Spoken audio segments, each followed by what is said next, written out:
Hello अस्सलाम वालेकुम, नमस्ते एवरीवन। पता है बहुत ही ज़्यादा लेट हूँ मैं, लेकिन क्या करूँ, कुछ ज़िंदगी के कामों में उलझी हुई रहती हूँ। खैर चलिए एफएफ का नेक्स्ट पार्ट स्टार्ट करती हूँ। पता नहीं आप लोग स्टोरी भी भूल गए होंगे। तो हमने लास्ट पार्ट छोड़ा था जब वांगली बहुत ही ज़्यादा गुस्सा हो चुका था एंड विंग उसे शांत कर रहा था। अब रेलमाउंट के पब्लिक रोड पे एक कार जो सभी ट्रैफिक नियम को तोड़ते हुए आगे बढ़ रही थी, और उस कार को चलाने वाला कोई और नहीं, येलिंग डाउसो था। हाँ, उस कार को विंग ड्राइव कर रहा था। विंग जिसकी आंखें अभी पूरी रेड थी और वो बहुत ही गुस्से में और डिसअपॉइंटेड दिख रहा था। वो उस कार को बहुत ही तेज़ी से चलाया जा रहा था। उसे पता ही नहीं था कि उसने अब तक कितने सारे ट्रैफिक नियम का वायलेशन कर दिया है। वो उस कार को बहुत ही स्पीड में चला रहा था और उसके कानों में कुछ आवाज़ें चल रही थी। लैंसन जिसको विंग शांत करा रहा था और उसे शांत होने को कह रहा था, वो उसकी बॉडी को, उसके पीठ में अपने हाथों को रफ कर रहा था और कहता, प्लीज़ प्लीज़ लैंसन शांत हो जाओ, कुछ भी नहीं हुआ है, शांत हो जाओ प्लीज़। लैंसन जो कि बहुत ही ज़्यादा गुस्सा था और वो विंग से खुद को छुड़ाने की कोशिश कर रहा था। अब वो ज़ोर ज़ोर से चीखने लगा था। काफ़ी टाइम तक चीखने के बाद वो बिल्कुल शांत हो चुका था। वो विंग को खुद से अलग करता है। विंग भी धीरे धीरे लैंसन से अलग होता है। वो दोनों घुटनों पर बैठ चुके थे। लैंसन कहता है, क्यों क्यों आप लोग मेरे डिसीजंस की केयर नहीं करते हो? पहले ग्रैंडफादर ने मेरी इंगेजमेंट वेल शुरू से तय कर दी, मुझसे पूछे बगैर मैंने एक्सेप्ट किया। मदर ने मेरी वेडिंग आपसे करा दी बिना मुझे एक बार भी बताए। और अब जब मैंने आपको अपना अल्फ़ा माना, अपना अल्फ़ा हस्बैंड माना, आपसे प्यार करता हूँ, तो आप मेरी वेडिंग किसी और से कराना चाहते हो? क्यों आप लोगों की लाइफ में मेरा फ़ैसला कोई भी मैटर नहीं करता है? क्यों आप लोग अपनी मर्ज़ी मुझ पे थोपते हो? आखिर क्यों? वो विंग की तरफ टेरी आई से ये सब पूछ रहा था। विंग भी कुछ टाइम के लिए शांत हो चुका था। उसे पता है वो गलत कर रहा था। विंग कुछ कहने के लिए अपने माउथ को ओपन करने वाला था, तभी लैंसन उसके माउथ पे अपने हैंड्स रख देता है। कहता है, नहीं, आज आप कुछ नहीं कहोगे, आज बस तो आप मेरी सुनोगे। आप क्यों मुझे अपने ओमेगा के फेस पे नहीं देख सकते हो? क्यों आप मुझे अपने ओमेगा नहीं मानते हो? आपने अभी तक मुझे मार्क क्यों नहीं किया है? मुझे इन सवालों का जवाब चाहिए। क्या ये सिर्फ इसलिए है कि मैं आपका नेव्यू हूँ? पर मैं तो आपका नेव्यू भी नहीं हूँ। आप तो मेरी मदर से ब्लड रिलेटेड भी नहीं थे, इसीलिए तो मेरी मदर ने आपसे मेरी वेडिंग कराई थी। आखिर क्यों मुझे आप अपना वो प्यार नहीं दे रहे हो जिस प्यार का मैं हकदार हूँ?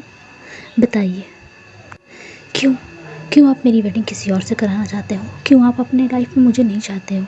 क्या आप वो टाइम भूल गए जिस टाइम आपने मेरी मदर को प्रॉमिस किया था कि आप मेरा ख्याल रखोगे, मुझे अपनी ओमेगा एक्सेप्ट करोगे? क्या आप उस लम्हे को भूल गए जिस लम्हे मेरी मदर ने मेरा हाथ आपके हाथों में दिया था और हम दोनों को साथ रहने का और एक दूसरे से प्यार करने का ब्लेसिंग दिया था? क्या आप वो सब कुछ भूल गए? आप कैसे वो सब भूल गए? आप क्या चाहते हो कि मैं आपकी ज़िंदगी से चला जाऊं? आप ही चाहते हो ना? जब लैंसन ऐसा कहता है तो विंग लैंसन का हैंड अपने माउथ से हटा के काफ़ी घबराते हुए कहता है, नहीं नहीं, मैं ऐसा कुछ भी नहीं चाहता हूँ लैंसन, ऐसी कोई बात नहीं है। तो तुम्हें नहीं पता है, तुम्हें सच्चाई नहीं पता है, इसीलिए तुम ऐसा कह रहे हो। तुम्हें नहीं पता है कि हमारी वेडिंग क्यों हुई थी। तभी लैंसन स्माइल करते हुए कहता है, हाँ मुझे पता है। क्या बताना चाहते हो कि वेन फैमिली ने हमारी फैमिली के साथ क्या किया था? कैसे उन लोगों ने मेरी मदर एंड फादर की जान ली थी? कैसे मदर ने मेरी वेडिंग आपसे कराई थी और मुझे यहाँ भेज दिया था? यही बताना चाहते हो ना? मुझे सब पता है, मैं सब जानता हूँ, लेकिन क्या ये सच्चाई उस सच से बड़ी है कि हम दोनों ने एक दूसरे से शादी किया है? मैं आपसे प्यार करता हूँ, आपकी आंखों में मैं अपने लिए प्यार देख सकता हूँ, वो लव देख सकता हूँ जो लव सिर्फ एक अल्फ़ा की आंखों में उसके ओमेगा के लिए होता है।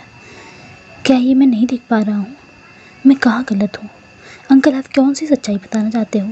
विंग जब भी सुनता है तो कुछ पल के लिए थम जाता है। वो कहता है, क्या तुम्हें सब कुछ पता था? क्या तुम सब कुछ जानते थे? लैंसन कहता है, मुझे ये नहीं जानना है कि मैं क्या जानता था क्या नहीं जानता था।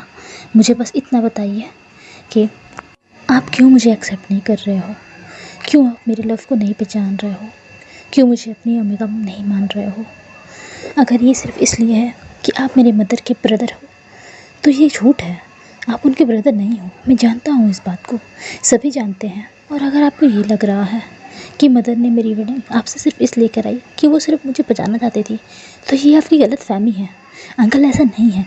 अगर मदर मुझे बचाना चाहती तो वो आपसे हेल्प मांगती, आपको बताती कि आपको मेरी रक्षा करनी है, आपको मुझे बचाना है। वो आपसे मेरी वेडिंग नहीं कराती। मेरी मदर कोई बेवकूफ़ नहीं थी। मेरी मदर सोच समझ सकती थी, उन्हें सब कुछ पता था कि वो उस टाइम क्या कर रही थी। ये सिर्फ उनका आखिरी विश नहीं था कि वो मुझे बचाएं। वो जानती थी हम दोनों एक दूसरे के लिए बने हैं, हम दोनों एक दूसरे के साथ खुश रहेंगे। वो आपको खुश देखना चाहती थी, वो मुझे खुश देखना चाहती थी, इसलिए उन्होंने ये फैसला किया। आप इस बात को क्यों नहीं मानते? वो विंग के कंधों पे अपने हैंड्स को रख देता है और उसे चेक करते हुए कहता है, बताइए अंकल, और क्या बताना चाहते हो, और क्या कहना चाहते हो? क्या वजह है कि आप मुझे एक्सेप्ट नहीं कर रहे हो? मैं आपसे बहुत छोटा हूँ, इसलिए हमारे बीच एज गैप है। Age just a number uncle, age just a number. मैं इन सभी चीज़ों को नहीं मानता हूँ। और क्या कहना चाहते हो? और भी कोई रीज़न है तो मुझे बताओ, मैं क्लियर करूँगा, मैं सारी बातें क्लियर करूँगा। मुझे बताइए अंकल। विंग जो कि बिल्कुल स्टंट फेस के साथ सिर्फ लैंसन को देख रहा था। लैंसन कहता है, सिर्फ ये एक रीज़न नहीं है अंकल कि हमारी वेडिंग हुई है तो मैं आपको चाहता हूँ, आपसे प्यार करता हूँ या आपको अपना अल्फ़ा मांगता हूँ। हाँ, स्टार्टिंग में मैं यही समझता था कि आप मेरे अल्फ़ा हो, मुझे आपको अपना अल्फ़ा एक्सेप्ट करना है, मुझे आपको किसी भी तरह अपनी लाइफ में अपनी अल्फ़ा की जगह देनी है। लेकिन धीरे धीरे वो सिर्फ मेरे लिए एक कॉन्ट्रैक्ट या फिर एक फोर्स मैरिज नहीं थी, वो मेरे लिए एक मेरी मदर की मुझे दी हुई एक ब्लेसिंग बन गई थी, क्योंकि मैं आपको प्यार करने लगा था। अंकल, अगर हमारी वेडिंग नहीं भी हो रही होती तो मैं दावे के साथ कह रहा हूँ कि अगर मैं आपसे मिलता तो मुझे आपसे प्यार हो जाता, मैं आपके साथ ही रहना चाहता। अंकल, मेरी बात को आप समझ रहे हो ना? मैं क्या कहना चाहता हूँ, आप इस बात को समझ रहे हो ना? वो अपनी टीयर आइज से विंग की तरफ देखते हुए कहता है। विंग, जिसने अब तक कुछ नहीं बोला था, उसे बस सुयांग की कही हुई बात याद आ रही थी। उसे होप मत दो। अगर तुम उसे वो चीज़ नहीं दे सकते हो जिसे वो एक्सपेक्ट कर रहा है तुमसे, तो तुम उसे होप भी मत दो। विंग, उसे सब कुछ बता दो इससे पहले कि बहुत देर हो जाए। विंग, जो कि लैंसन को देखते हुए यही सोच रहा था। विंग अपनी जगह से बिल्कुल खड़ा हो जाता है लैंसन को छोड़ के। लैंसन अपने घुटनों के बल वैसे ही बैठा हुआ था। तभी वो उस कमरे से बाहर जाने लगता है। लैंसन कहता है, फिर से भागोगे मुझसे? कितनी बार भागोगे? जितनी बार करीब आओगे उतनी बार भागोगे। इतना याद रखना, जिस तरह से तुम यहाँ से भाग रहे हो तुम फिर से मेरे करीब आओगे। ये भागने और वापस करीब आने का खेल बंद कर दो अंकल, प्लीज़। इससे हम दोनों ही सिर्फ हर्ट होते रहेंगे। इससे कोई भी एंड हमारे रिश्ते का नहीं निकलने वाला है। आप मुझसे प्यार करते हो, मैं ये देख सकता हूँ।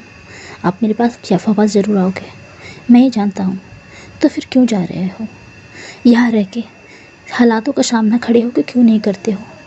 तुम क्यों एक्सेप्ट नहीं कर रहे हो?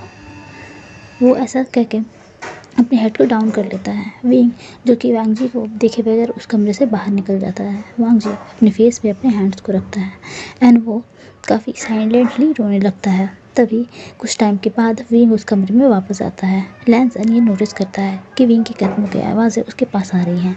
लैंसन अपनी आंखों को उठा के अपने सामने देखता है। उसे लगता है उसने विंग को कन्विंस कर लिया है। विंग को अपनी बातें बताती है। विंग अब बातों को समझेगा। वो काफ़ी होप के साथ लैंसन की तरफ देखता है। विंग अपने कदमों के साथ लैंसन की तरफ बढ़ता है। वो उसी तरह उसके घुटने पे आ जाता है जैसे कि लैंसन बैठा हुआ था। विंग लैंसन के फेस की तरफ देखता है। लैंसन भी बस विंग की आंखों में देख रहा था। विंग एक पेपर्स को अपने हाथ में लेके आया था। वो उस पेपर्स को लैंसन की तरफ करता है। लैंसन को समझ नहीं आता है कि विंग क्या बताने की कोशिश कर रहा है। लैंसन उन पेपर्स को ले लेता है, वो उसे ओपन करता है और वो क्वेश्चनिंग आइज से विंग की तरफ देखते हुए कहता है, ये क्या है? विंग कहता है, इसे देखो। लैंसन जब उस पेपर को ओपन करता है तो वो उनकी मैरिज की एग्रीमेंट थी जिस पे उन दोनों ने साइन किया था। लैंसन काफ़ी कंफ्यूज था कि विंग इसे ये क्यों दिखा रहा है। तभी विंग कहता है, तुम कंफ्यूज हो ना कि मैंने इसे अपने पास क्यों रखा है और मैं तुम्हें ये क्यों दिखा रहा हूँ। लैंसन, मेरी बात को सुनो और समझने की कोशिश करो। ये हमारी वेडिंग के पेपर्स है जिस पे हमने साइन किया था एंड ये पेपर्स मैंने कभी भी अथॉरिटी को नहीं सबमिट किए। इसका मतलब तुम जानते हो? लैनसन अपनी जगह पे अब बस थम चुका था। वो समझ रहा था इस बात का क्या मतलब है। इसका यही मतलब है कि विंग और उसकी वेडिंग कभी हुई ही नहीं थी। विंग ने इन पेपर्स को कभी अथॉरिटी को दिया ही नहीं था। इसका मतलब है उनकी मैरिज एग्रीमेंट पे कभी भी स्टाम्प नहीं लगा था। वो दोनों वेटेड नहीं थे। विंग लैनसन की तरफ देखता है और वो कहता है, लैनसन आई एम सॉरी, मैंने तुम्हें ये सच्चाई नहीं बताई। मुझे लगा था जब मैं उन लोगों को ख़त्म कर दूंगा, उन लोगों से अपना बदला ले लूँगा, तो मैं तुम्हें सब कुछ बता दूंगा एंड तब तक तुम संभल जाओगे एंड फिर तुम अपनी लाइफ को वापस उसी तरह से गुजारोगे। अपनी ज़िंदगी में एक अच्छे से अल्फ़ा को लेके आओगे जो तुम्हारे काबिल होगा, जिसे तुम प्यार करोगे, जो तुमसे प्यार करेगा। मुझे नहीं पता था कि इन सभी चीज़ों के बीच में ये सब हो जाएगा। I am sorry, I am really sorry. वो काफ़ी हिचकिचाते हुए ये कह रहा था। मुझे पता था कि तुम मुझे अपने अल्फ़ा सिर्फ इसलिए कह रहे हो क्योंकि हमारी वेडिंग हुई है। मुझे पता था जब मैं तुम्हें सब कुछ बता दूंगा तो सब कुछ ठीक हो जाएगा, सब कुछ पहले जैसा हो जाएगा। तुम खुश रहोगे, तुम अपने लिए एक अल्फ़ा चुनोगे, सब कुछ पहले जैसा हो जाएगा। वह ऐसा काफ़ी हिचकिचाते हुए और इधर उधर देखते हुए कह रहा था। वो अब लैनसन की आंखों में आंखें नहीं डाल पा रहा था, उसकी हेड डाउन था। लैनसन जो कि बिल्कुल खाली आंखों से विंग की तरफ देख रहा था और अभी भी वो पेपर्स उसके हाथों में थे। उसे समझ नहीं आ रहा था कि ये क्या है, ये एक सपना है, ये एक हकीकत है। जिसे उसने अपना अल्फ़ा माना वो उसका अल्फ़ा नहीं है। जिसे उसने इतना प्यार किया वो उससे प्यार नहीं करता है। क्या सच में ये लैनसन की गलतफहमी थी? सिर्फ वो इतने टाइम से बस एक धोखे में जी रहा था। वो सब कुछ झूठ था। वो अल्फ़ा होना, वो उसे सबके सामने से अपने पास लेके आना, ब्रिल माउंट लाना, अपने घर पे रखना, ये सब झूठ था। लैनसन कुछ भी नहीं कर रहा था और विंग बस लैनसन को कन्विंस करने की और उसे अपनी बातों को कहने की कोशिश कर रहा था। वो उसे समझाया जा रहा था, लैनसन तुम्हें लगता है कि तुम उसे प्यार करते हो, पर ये सच नहीं है। ये बस इसलिए है क्योंकि तुम्हें पता है कि मैं तुम्हारा अल्फ़ा हूँ, मेरे तुमसे शादी हुई है, तुम बस इसीलिए ये सब कह रहे हो। मुझे पता है जब जब जब तुम्हारी लाइफ में कोई अच्छा अल्फ़ा आएगा तो तुम सब कुछ भूल जाओगे, तुम अपनी लाइफ को अच्छे से स्टार्ट कर पाओगे। मेरी बातों को समझने की कोशिश करो। लैनसन बस भूत बन के एक जगह बैठा हुआ था। विंग अब लैनसन को इस तरह नहीं देख पाता है। वो अपनी जगह छूटता है और वो मैंसन से बाहर चला जाता है। वो सुमा कह के जाता है कि उसका ख्याल रखने के लिए। विंग अपने तेज कदमों के साथ कार में जाके बैठता है और अभी उसे इतनी ज़्यादा खुद पे नफरत एंड फ्रस्ट्रेशन हो रही थी कि वो अपनी कार को लेके चला जाता है। अभी भी उस कार को ड्राइव कर रहा था और बस इन्हीं सभी चीज़ों के बारे में सोचे जा रहा था। वो कुछ और सोचता उससे पहले ही एक तेज़ चलती हुई ट्रक उसकी कार के सामने आ जाती है। विंग अपने यादों में इतना ज़्यादा खोया हुआ था कि वो ये नोटिस ही नहीं कर पाता है कि आगे से क्या आ रहा है। वो जब ये नोटिस करता है तब तक बहुत देर हो जाती है।